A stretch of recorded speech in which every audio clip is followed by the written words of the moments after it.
Bonsoir à tous et bienvenue si vous nous rejoignez à l'instant. Merci de choisir une fois de plus TVS pour vous informer. Dans l'actualité, les membres du bureau du conseil municipal, élus locaux, forces de sécurité et de défense, ainsi que les acteurs de la société civile réfléchissent ensemble depuis ce matin à cette question: comment mettre un terme au phénomène de l'insalubrité en cette période de rareté des ressources financières. Le récit de Euphrem Biogoezo. Élus locaux, représentants de la société civile, auxiliaires de commandement, sans omettre les agents de forces de sécurité et de défense, sont réunis dans les locaux de l'hôtel de ville dans le cadre d'une réunion de travail stratégique visant à minimiser les risques d'insalubrité dans nos villes, plus particulièrement dans les 6 arrondissements de la commune de Libreville. La capitale gabonaise Libreville regorge à elle seule plus de la moitié des déchets produits par la population. Les questions sur comment pallier à cette difficulté en période de rareté des ressources financières a été posée sur la table par la présidente du conseil municipal de la commune de Libreville. Parmi les points inscrits, quelle solution pour une gestion optimale de la collecte des ordures à Libreville, la gestion des ordures des quartiers, quel rôle pour les prêts collecteurs, l'amélioration de la gestion des points d'apport volontaires, la gestion des équipements connexes et le contrôle et le suivi des activités de collecte. L'objet de cette journée de réflexion est que nous définissions ensemble un système de gestion d'ordures ménagères et même d'autres ordures, je vais dire des déchets, parce que dans les ordures que nous rencontrons, il faut souligner que Averda a pour rôle premier de collecter des ordures ménagères. Normalement, les autres déchets, les agents économiques, les industriels, doivent être collectés sous contrat de ces sociétés-là qui collectent et ces entreprises-là. Malheureusement, que ce soit les commerçants, de manière générale, les agents économiques, les ménages, tous les déchets, de manière globale, sont déversés dans les points d'apport que vous constatez dans la ville de Libreville. Il s'agit d'une rencontre, une journée de réflexion qui n'a pas pour but de fustiger ou de poser du doigt ceux qui sont en charge de ces questions-là. Il s'agit d'une journée de réflexion profonde qui a pour objectif de trouver des solutions pour que notre ville soit à nouveau propre et belle. À l'heure où l'on est, la problématique liée à cette question d'intérêt majeur est loin de trouver l'issue espérée, d'autant plus que plusieurs entreprises sont mêlées dans le ramassage et la collecte des ordures ménagères sans véritablement faire leur preuve sur le terrain. Les agents de l'État étant à la fois juges et parties, beaucoup ont notamment à leur charge leurs propres entités, ce qui est vu aux yeux d'un observateur averti comme une concurrence déloyale. Les missions d'Averda, je l'ai déjà dit, ce sont des missions qui étaient dévolues à son vote.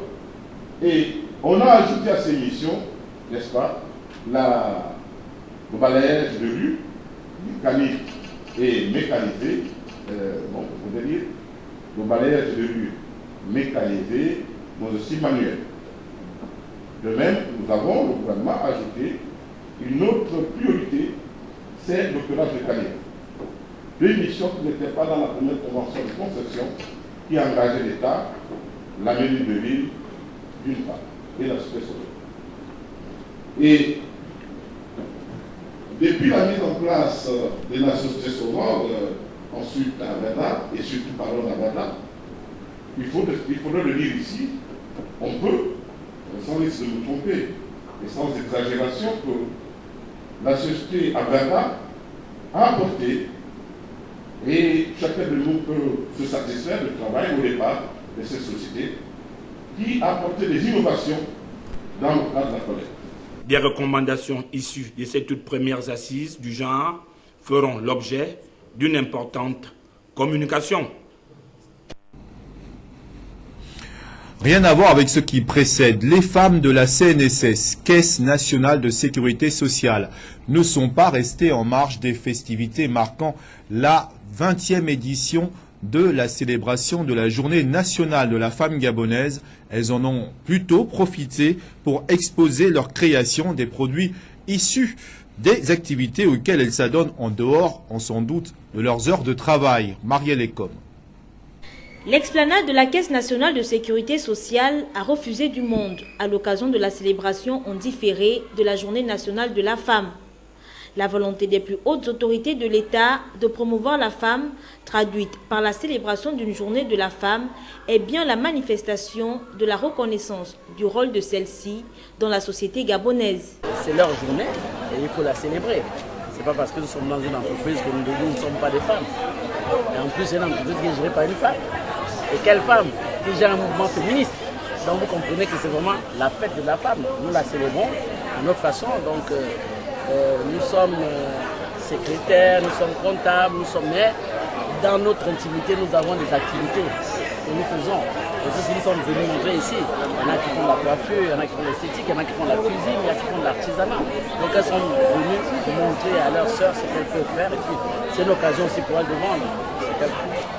Mise sur la plus haute estrade, les femmes gabonaises, et en particulier celles de la CNSS, en ont profité pour exposer au public leur savoir-faire, lequel passe par l'art culinaire, l'artisanat, la couture, pour ne citer que cela. Hormis le travail de l'administration, nous faisons un peu de tout.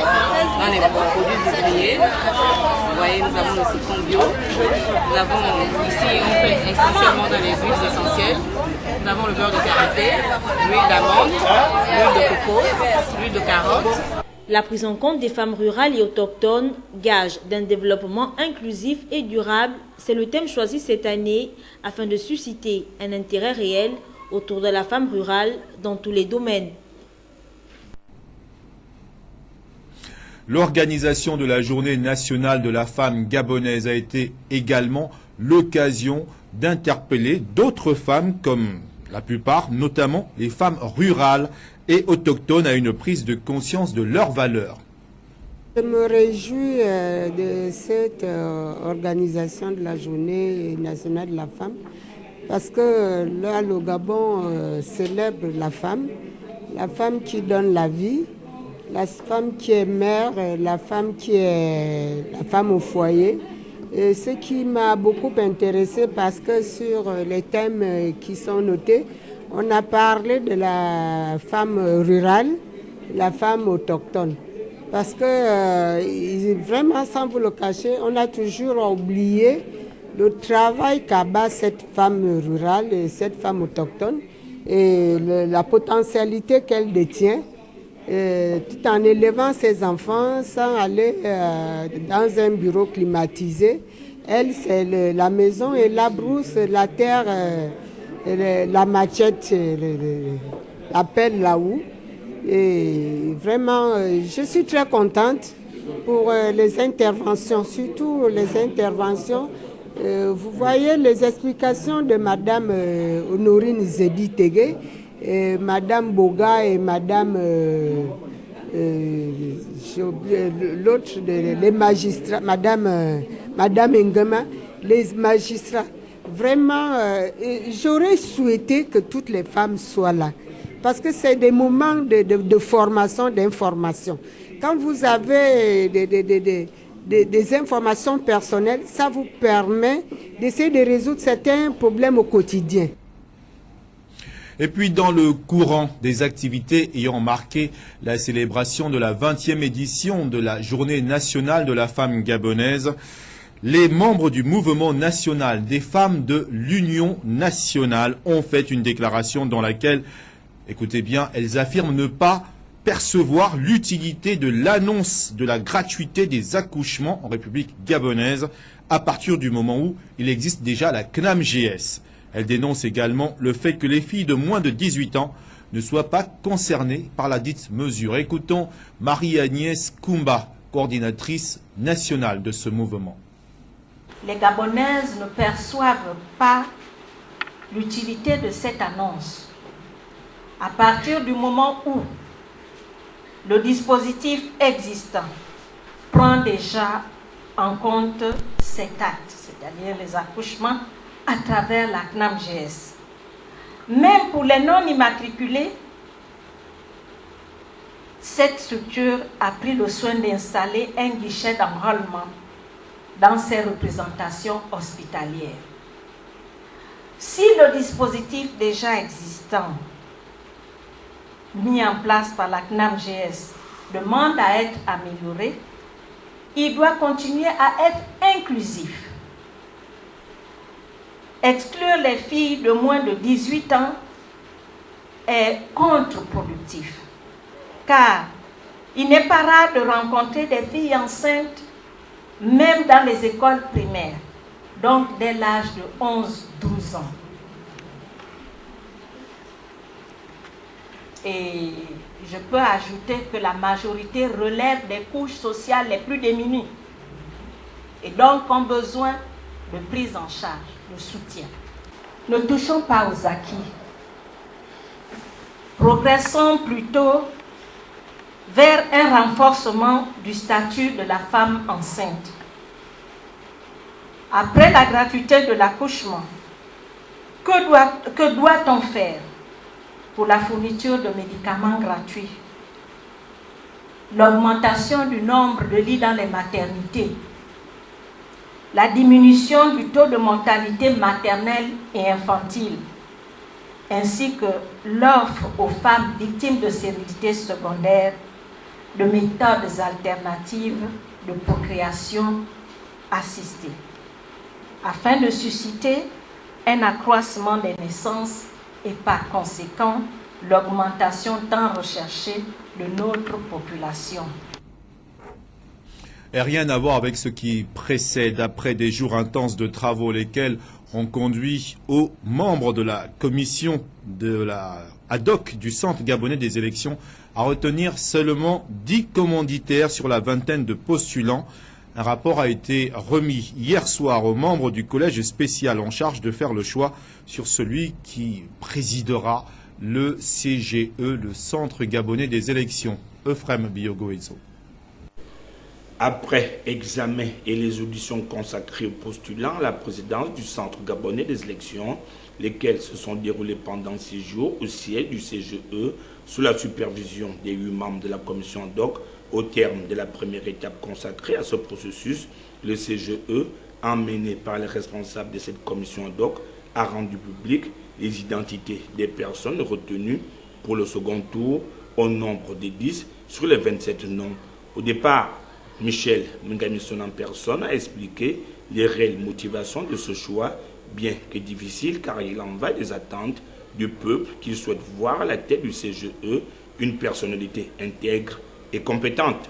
En aucun moment, j'ai constaté un esprit partisan. Les compatriotes qui font partie de cette commission ont travaillé en très bonne intelligence, sans aucune pression et en toute liberté et responsabilité. Je voudrais ici solennellement les féliciter, pour les remercier, parce que leur attitude est à la dimension de l'importance que les Gabonais et les Gabonais doivent accorder à cette structure.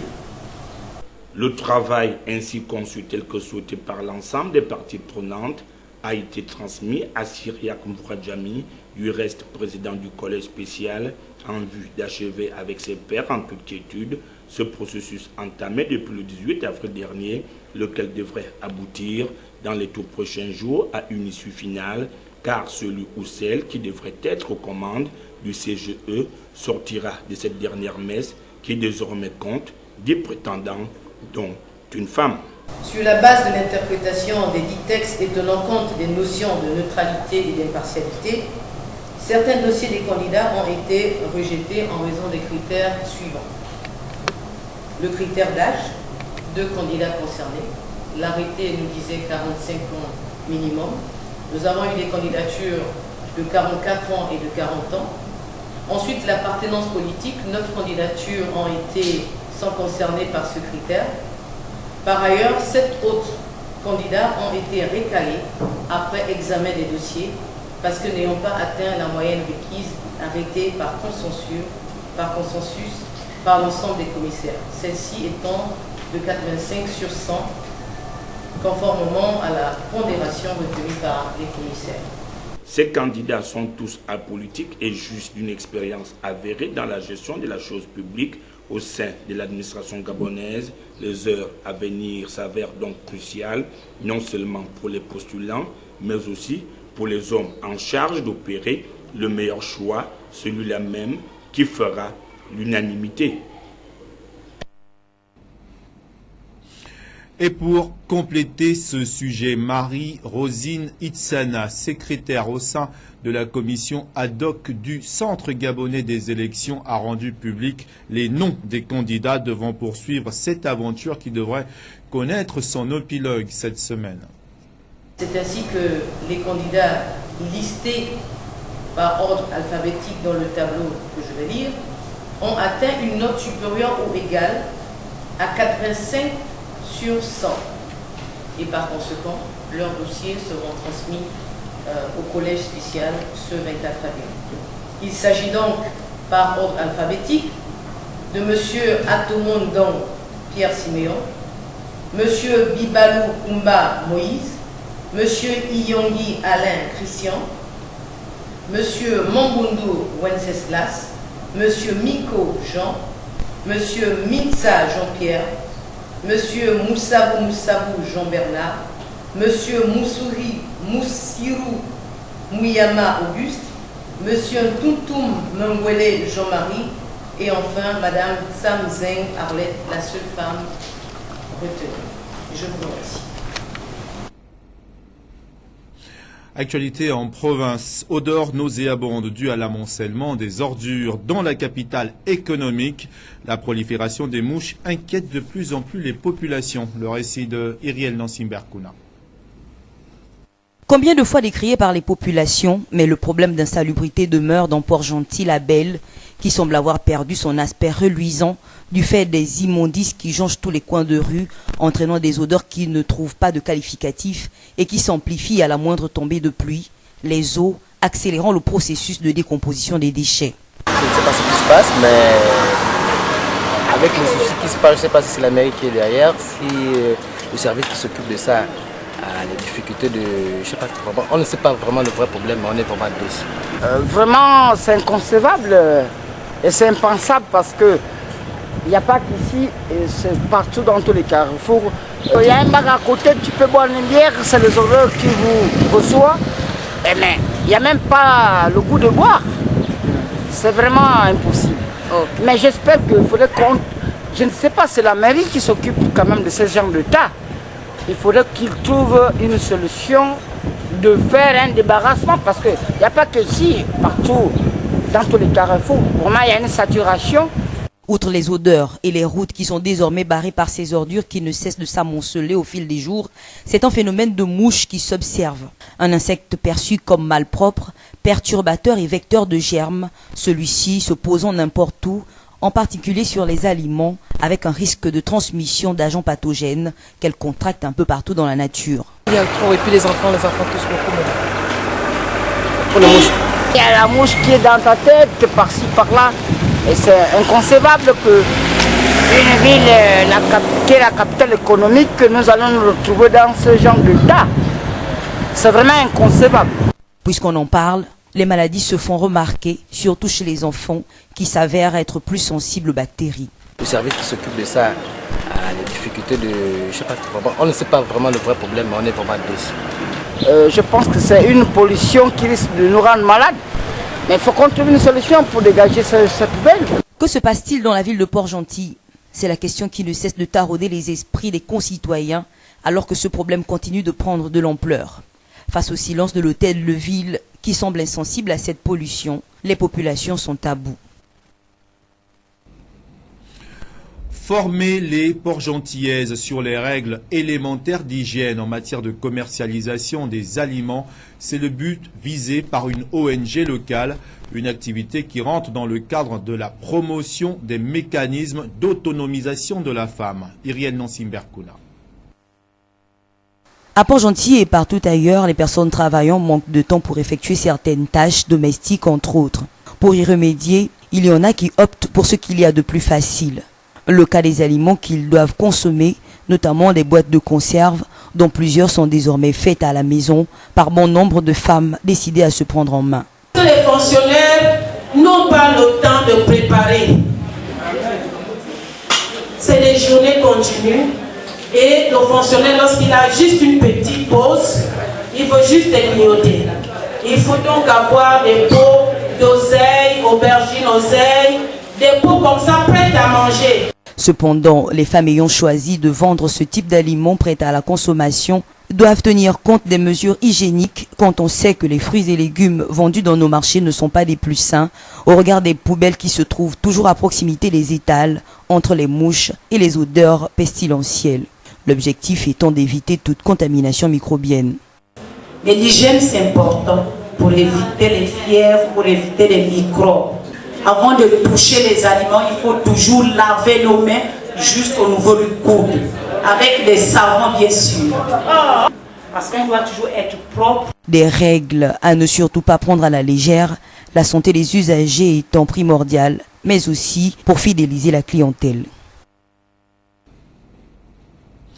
Lors de nos précédentes éditions d'information, nous vous faisions état d'un conflit d'intérêts entre le ministère de la Jeunesse et la mairie de Ndendé sur l'appartenance de la maison des jeunes de Ndendé. À ce propos, les membres de l'association Ban Badol, qui ont œuvré pour la création de la dite maison corrélée, apportent leur part de vérité. Alors, j'interviens pour dénoncer une situation qui se présente actuellement au niveau de Ndendé, qui concerne le foyer des jeunes.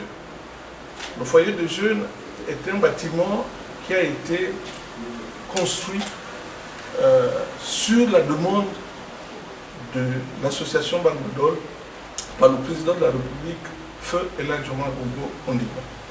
Alors, étant étudiants à l'époque, nous décidions généralement de passer nos vacances en Ndendé et parfois de repartir pendant les vacances intermédiaires ou lors des multiples grèves qu'il y avait à l'université Omar Bongo. Alors, ce qui se passait pendant cette période, c'est que nous n'avions pas d'activité pour nourrir l'esprit, comme on le dit. Et c'est dans ce sens que nous sommes allés vers le président de la République pour qu'il puisse construire un cadre à même de canaliser les enfants de la Lodé. Et ce cadre-là qui a été construit à la demande de la fondation, de l'association Ban Badol, est aujourd'hui objet de querelle. Nous apprenons actuellement que le ministère de la Jeunesse et des Sports a récupéré le bâtiment, alors que ce bâtiment appartient bel et bien à l'association Ban Badol, et nous avons des documents que nous pouvons présenter à qui de droit. Nous avons des documents. Parce que ce qu'il faut rappeler, c'est que ce bâtiment vient sur les cendres de ce qu'on appelait autrefois le cercle culturel, qui était la propriété de l'Assemblée départementale. Et en 1996, lorsque nous avons obtenu justement la construction de ce bâtiment-là, nous avons rencontré le président de l'Assemblée départementale de l'époque, M. Mwandabil, qui est décédé, et qui était président de l'Assemblée départementale.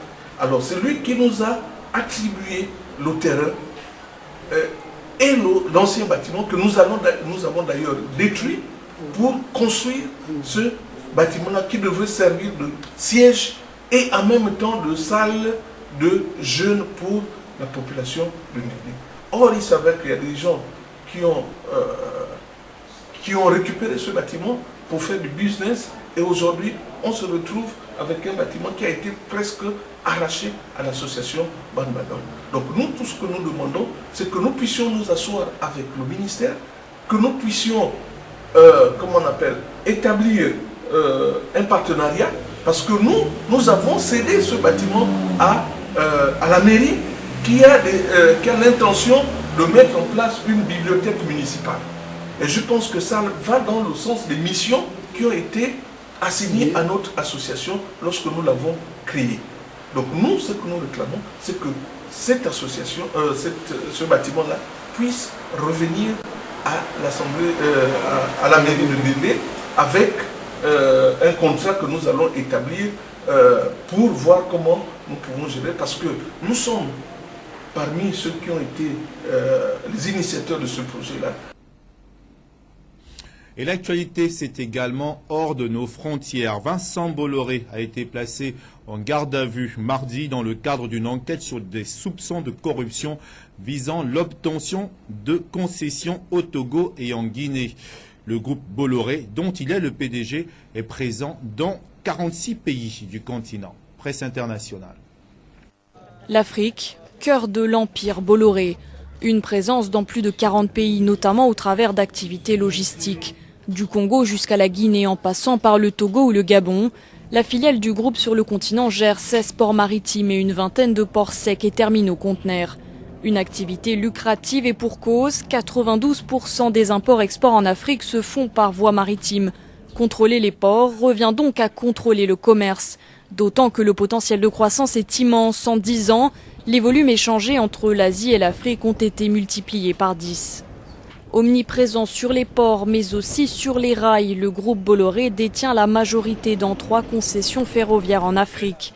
Dernier chantier pharaonique du français, la réhabilitation du chemin de fer entre Abidjan et Ouagadougou, près de 1300 km de rails et un investissement de 400 millions d'euros.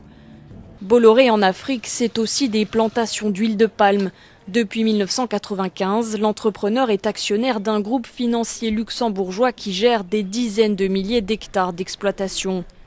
Bolloré, entrepreneur multi-casquette. En juin 2016, le milliardaire breton ouvre une salle de cinéma à Yaoundé, la première au Cameroun. En Guinée, il transforme l'ancienne gare en centre digital et sportif avec salle climatisée, ordinateurs flambant neufs et Wi-Fi haut débit.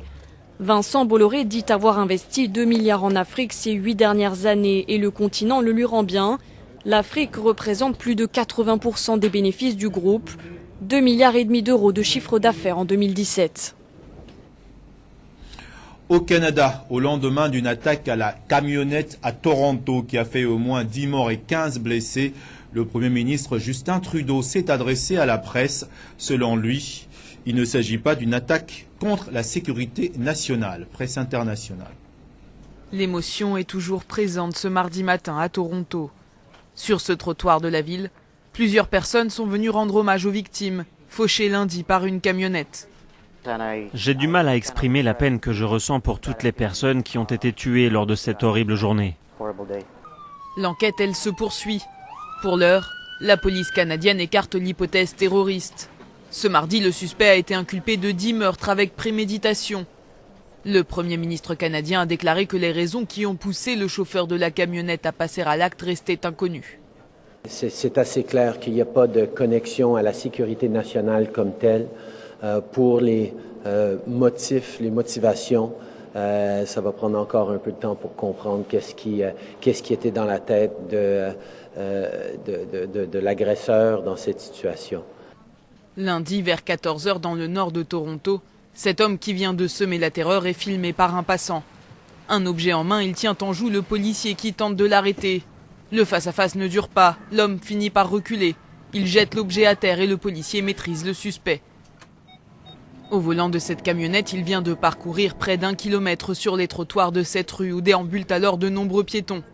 En 25 minutes, la camionnette provoque un carnage parmi les passants. Un acte parfaitement délibéré selon la police. Cette attaque à la voiture bélier rappelle des précédents dramatiques à New York, Barcelone, Londres et Nice. Et puis le mot de sport de cette édition d'information, encore exceptionnel face à l'AS Roma, 5-2 en Ligue des Champions avec 2 buts et 2 passes décisives. L'Égyptien Mohamed Salah n'en finit plus d'impressionner avec Liverpool. Plusieurs férus du ballon rond voient déjà en lui un potentiel candidat pour le Ballon d'Or. Le récit de Ulrich Simaela. Tout juste élu meilleur joueur de Première Ligue, l'Égyptien Mohamed Salah ne cesse d'affoler le monde de football à travers ses prestations en Ligue des Champions face à son ancien club l'AS Roma. L'attaquant des Reds a encore frappé fort avec 2 buts marqués et 2 passes décisives, de quoi permettre à Liverpool de prendre un avantage considérable pour la qualification en finale sur un score de 5-2, malgré un relâchement coupable de la dernière minute après la sortie du maître Salah. Il est désormais le buteur le plus prolifique de l'Europe avec 43 buts, toutes compétitions confondues, soit un peu plus que Cristiano Ronaldo. Mohamed Salah, déjà en tête dans la course pour le soulier d'or, ferait cette saison dans les mêmes eaux que les 2 quintuple Ballon d'Or. Une majorité des férus du football estime que l'Africain évolue cette saison à un niveau très supérieur à celui de Lionel Messi et de Cristiano Ronaldo qui réalisent ces performances depuis longtemps et sont capables de les réaliser constamment. Les Africains voient déjà en lui un futur Ballon d'Or pour mettre fin aux 10 ans de règne de Cristiano Ronaldo et de Lionel Messi sur la planète football et être le 2e Africain à avoir remporté le Ballon d'Or après George Weah en 1995. Et Salah est de nouveau là, il peut le servir. Mohamed Salah le doublé ou pas? Mohamed Salah par-dessus. Mohamed Salah, le dieu vivant d'Anfield désormais.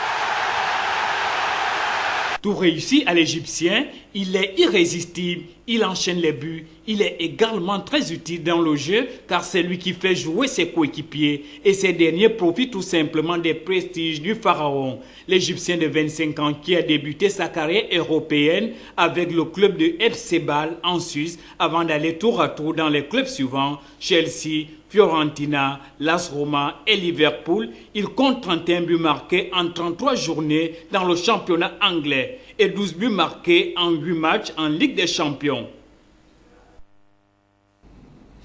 Et on ne se quitte pas sans cette question de l'expression libre. Une question qui vous a été posée aujourd'hui par Ulrich Simaela face à la caméra d'Yvan Bertrand Koumileka Ndoumba.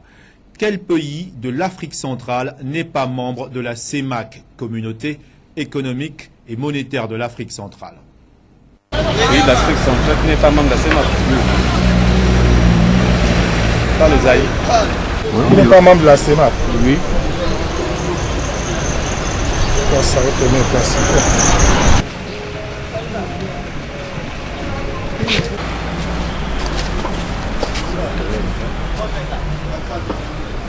Le Burundi? Bien.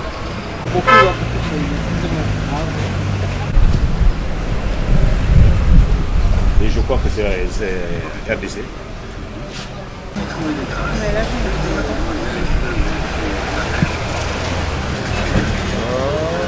Ah, je ne connais pas.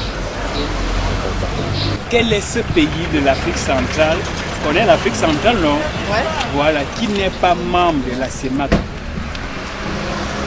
Le membre d'Afrique, c'est pas qu'il n'est pas membre de la CEMAC. Oui. C'est pas. Je sais pas. Ça, je suis dans les idées, je vous en prie.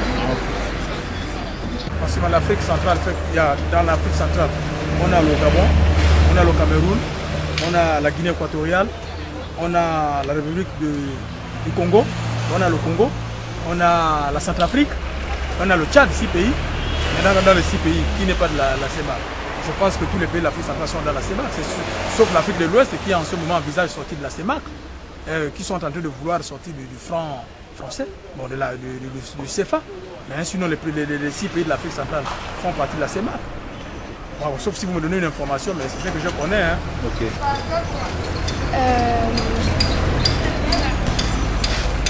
Aucune idée. Quel pays de l'Afrique centrale qui est pas membre de la CEMAC? Oui.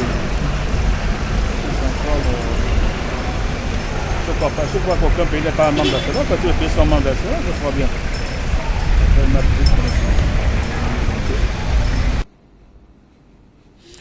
Quel pays de l'Afrique centrale n'est pas membre de la communauté économique et monétaire de l'Afrique centrale? À cette question, il fallait tout simplement répondre Sao Tomé et Principe.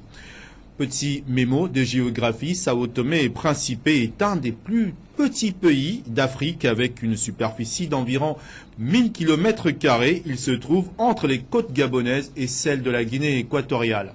C'est sur ces informations que se referme ce journal réalisé par l'ensemble de notre rédaction. Merci à tous de l'avoir suivi. Restez avec nous. Nos programmes se poursuivent.